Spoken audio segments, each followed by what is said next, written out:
السلام علیکم۔ 23 سال تک لوگوں کو اسلام کی طرف لانے کے بعد اب رسول اللہ صلی اللہ علیہ وآلہ وسلم پورے عرب کے سربراہ بن چکے تھے، اور پورا عرب بت پرستی چھوڑ کر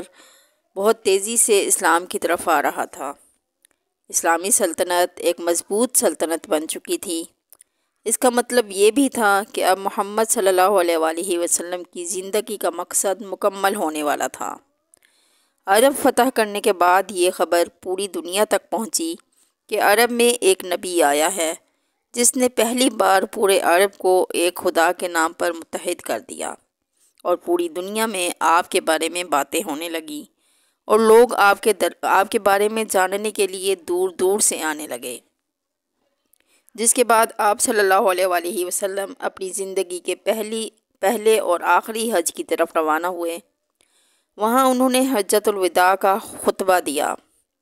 اس خطبے سے 10 سال پہلے غزوہ بدر میں آپ صلی اللہ علیہ وآلہ وسلم کے ساتھ صرف 313 لوگ تھے،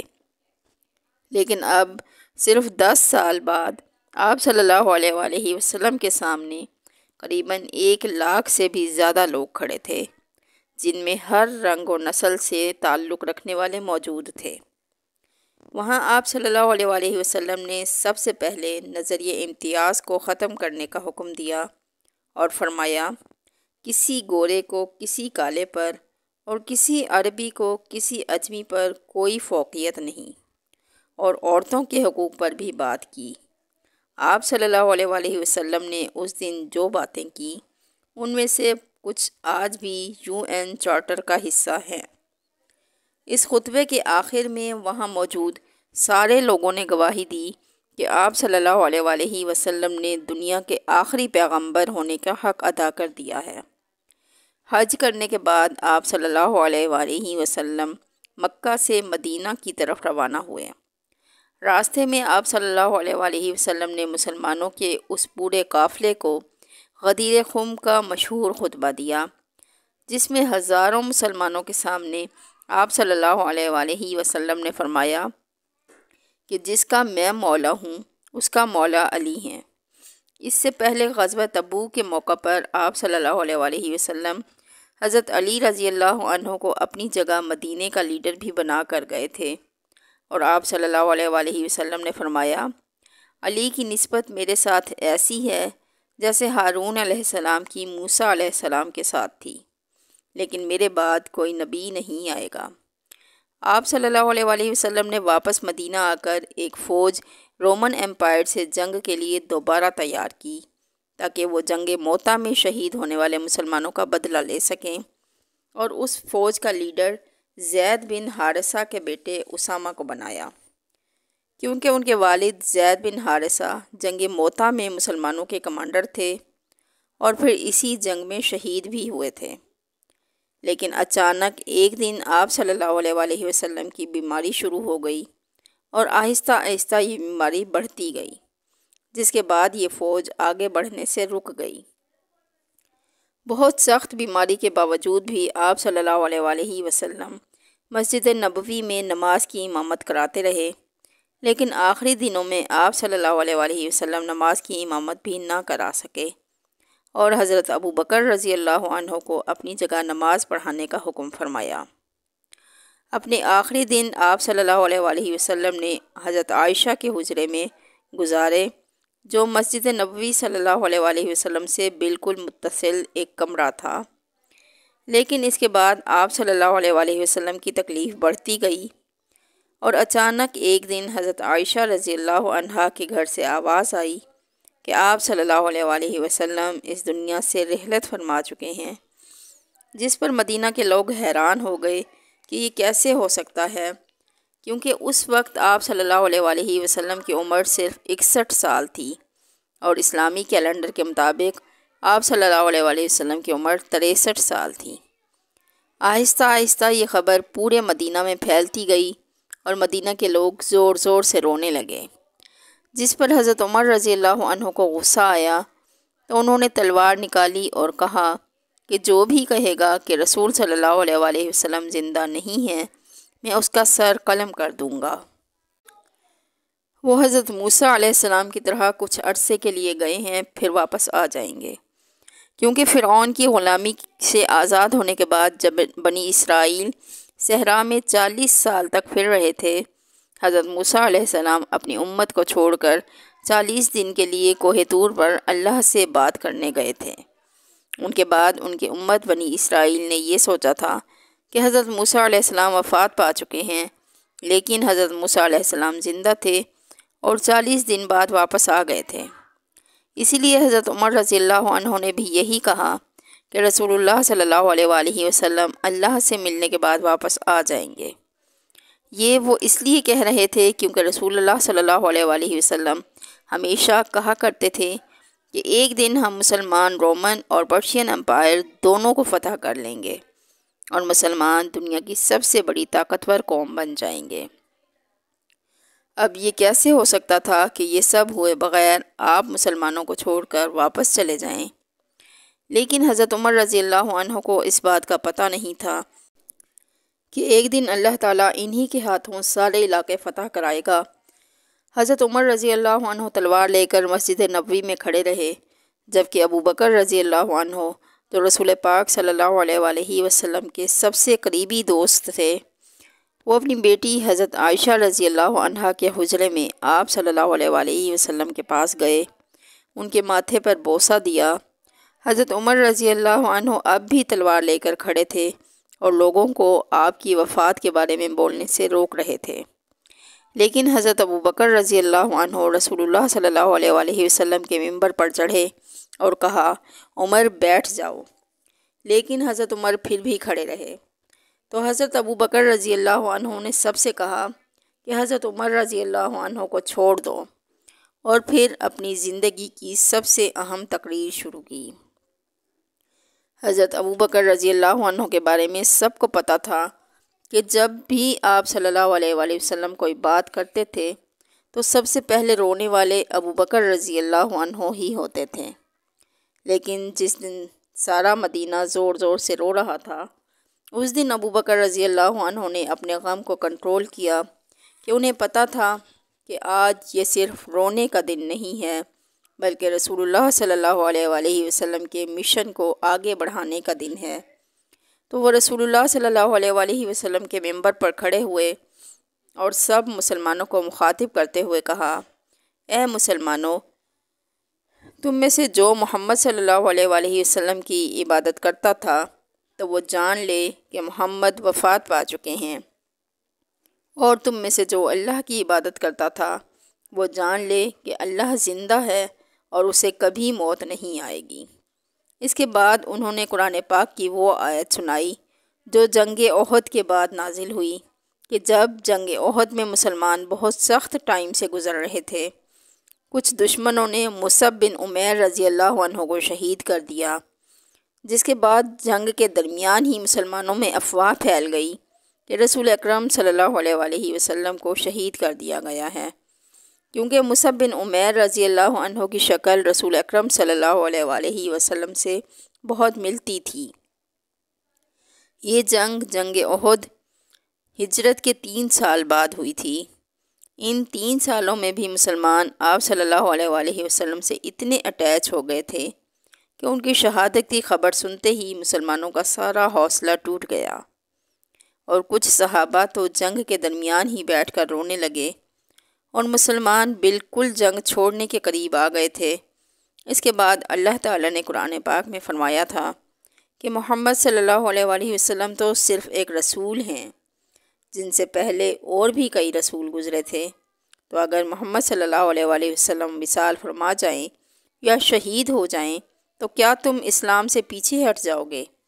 جیسے ہی حضرت ابو بکر رضی اللہ عنہ نے یہ آیت تلاوت کی، حضرت عمر رضی اللہ عنہ جو جسمانی طور پر مضبوط اور طاقتور انسان تھے، بالکل زمین پر گر گئے، اور صحابہ رضی اللہ عنہم نے کہا کہ یہ بالکل ایسے لگ رہا تھا جیسے ہم نے پہلی دفعہ یہ آیت سنی ہو۔ یوں حضرت ابو بکر رضی اللہ عنہ کے سمجھانے سے مسلمانوں کو آہستہ آہستہ سمجھ آنے لگی کہ واقعی رسول اللہ صلی اللہ علیہ وآلہ وسلم اس دنیا سے رحلت فرما چکے ہیں۔ لیکن اب جب سب لوگ مسجد نبوی میں جمع تھے تو اچانک کچھ لوگوں نے آ کے بتایا کہ مدینہ کے انصار رسول اللہ صلی اللہ علیہ وآلہ وسلم کے بعد اپنا نیا لیڈر منتخب کرنے والے ہیں۔ تو حضرت ابوبکر رضی اللہ عنہ، عمر رضی اللہ عنہ اور حضرت ابو عبیدہ رضی اللہ عنہ سیدھا اس میٹنگ کی طرف بڑھے جہاں انہوں نے دیکھا کہ مدینہ کے کافی انصار حضرت سعد بن عبادہ رضی اللہ عنہ کو بیعت دینے والے ہیں، کیونکہ سعد بن عبادہ رضی اللہ عنہ مدینہ کے سب سے بڑے قبیلے خزرج کے سردار تھے اور اسلامی سلطنت کا دارالحکومت مدینہ تھا، اسی لیے لوگ انہی کو اگلا لیڈر سمجھ رہے تھے۔ لیکن اچانک حضرت ابوبکر رضی اللہ عنہ اور حضرت عمر رضی اللہ عنہ وہاں پہنچے اور وہاں سب کو سمجھانے کی کوشش کی کہ یہ اب وہی پرانی مدینہ کی چھوٹی سی حکومت نہیں رہی، بلکہ یہ اب پورے عرب کی حکومت ہے۔ قریش کے علاوہ کسی کو بھی اپنا لیڈر نہیں مانیں گے، کیونکہ قریش عرب کے سب سے اہم شہر مکہ کے رہنے والے لوگ تھے جن کی پورا عرب عزت کرتا تھا، کیونکہ مکہ میں عرب کی سب سے مقدس جگہ کعبہ ہے، اور بہت سال پہلے ابرہہ کے 60,000 کے لشکر کو ایک معجزاتی طور پر ہرانے کے بعد ان کی عرب میں عزت اور زیادہ بن چکی تھی، اور اب محمد صلی اللہ علیہ وآلہ وسلم بھی اسی قریش قبیلے سے تھے، جس کا مطلب تھا کہ اب قریش ہی عرب کو متحد رکھ سکتے تھے۔ وہاں کھڑے سب لوگوں نے ان کی بات سے اتفاق بھی کیا۔ اس کے بعد لوگوں نے سعد بن عبادہ رضی اللہ عنہ کو بیعت دینا چھوڑ دی، لیکن یہ بحث پھر بھی جاری رہی کہ کون آپ صلی اللہ علیہ وآلہ وسلم کے بعد اتنی بڑی سلطنت کو سنبھالے گا۔ آخر حضرت ابوبکر رضی اللہ عنہ نے کہا کہ ہمیں عمر رضی اللہ عنہ اور ابو عبیدہ میں سے کسی ایک کو اپنا خلیفہ منتخب کر لینا چاہیے، لیکن حضرت عمر رضی اللہ عنہ نے حضرت ابوبکر رضی اللہ عنہ کے ہاتھ پر بیعت کر لی اور کہا آپ سے بہتر اس منصب کے لیے کوئی بھی نہیں، اور انہی کو خلیفہ مقرر کر دیا۔ اب تک اس محفل میں جتنے بھی نام لیے گئے تھے ان میں سے کسی پر بھی اتفاق نہیں ہو رہا تھا۔ جیسے ہی حضرت عمر رضی اللہ عنہ نے حضرت ابوبکر رضی اللہ عنہ کا نام لیا تو وہاں سب ہی اس بات پر راضی ہو گئے اور سب نے حضرت ابوبکر رضی اللہ عنہ کے ہاتھ پر بیعت کر لی۔ اس طرح تھوڑے ہی ٹائم میں اتنی بڑی سلطنت کا خلیفہ مسلمانوں کے درمیان مشورے سے منتخب کر لیا گیا، جبکہ باقی تمام سلطنتوں میں کافی خون خرابے کے بعد یہ فیصلہ ہوتا تھا، اور آخر حضرت ابوبکر رضی اللہ عنہ 59 سال کی عمر میں خلیفہ بنے۔ لیکن ان تمام لوگوں میں ایک شخصیت اس موقع پر موجود نہ تھی، وہ تھے حضرت علی رضی اللہ عنہ،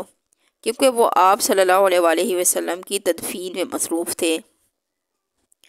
جب حضرت علی رضی اللہ عنہ کو اس کارروائی کا پتہ چلا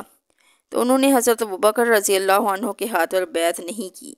اس بات پر کہ یہ اتنا بڑا فیصلہ رسول اکرم صلی اللہ علیہ وآلہ وسلم کے خاندان کی غیر موجودگی میں کیوں کر لیا گیا، جس کے کچھ عرصے بعد ابو سفیان رضی اللہ عنہ جو کچھ عرصہ پہلے ہی مسلمان ہوئے تھے، انہوں نے حضرت علی رضی اللہ عنہ کے پاس آ کر کہا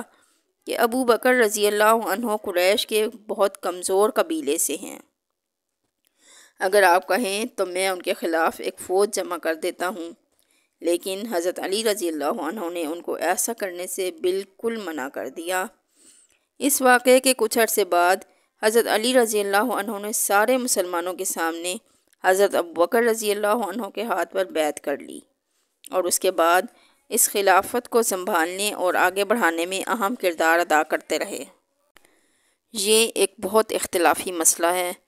کیونکہ آج تک مسلمانوں کے دو بڑے گروپس کا اس میں اختلاف ہے۔ دنیا کے سارے مسلمانوں میں 87% سنی ہیں جو کہتے ہیں کہ آپ صلی اللہ علیہ وآلہ وسلم نے وفات سے پہلے کسی کو اپنا خلیفہ نہیں چنا تھا، اور مسلمانوں نے خود مشورے سے حضرت ابوبکر رضی اللہ عنہ کو خلیفہ چن کر بالکل صحیح کیا۔ اور 13% شیعہ ہیں جو کہتے ہیں کہ آپ صلی اللہ علیہ وآلہ وسلم نے حضرت علی رضی اللہ عنہ کو غدیر خم کے خطبے میں واضح طور پر اپنے بعد خلیفہ مقرر کر دیا تھا۔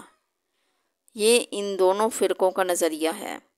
آپ صلی اللہ علیہ وآلہ وسلم کے بعد خلیفہ حضرت ابوبکر رضی اللہ عنہ بنے۔ خلیفہ بننے کے بعد حضرت ابوبکر رضی اللہ عنہ اگلے ہی دن جب اپنی کپڑوں کی دکان پر آئے تو صحابہ رضی اللہ عنہم نے پوچھا کہ آپ یہاں کیا کر رہے ہیں؟ تو انہوں نے کہا، اگر میں کاروبار نہیں کروں گا تو اپنے گھر والوں کو کیسے کھلاؤں گا؟ جس پر مسلمانوں نے کہا کہ ہم آپ کی کوئی تنخواہ مقرر کر دیتے ہیں۔ جس پر آپ نے کہا، تو پھر میری تنخواہ ایک عام مزدور کے برابر مقرر کی جائے۔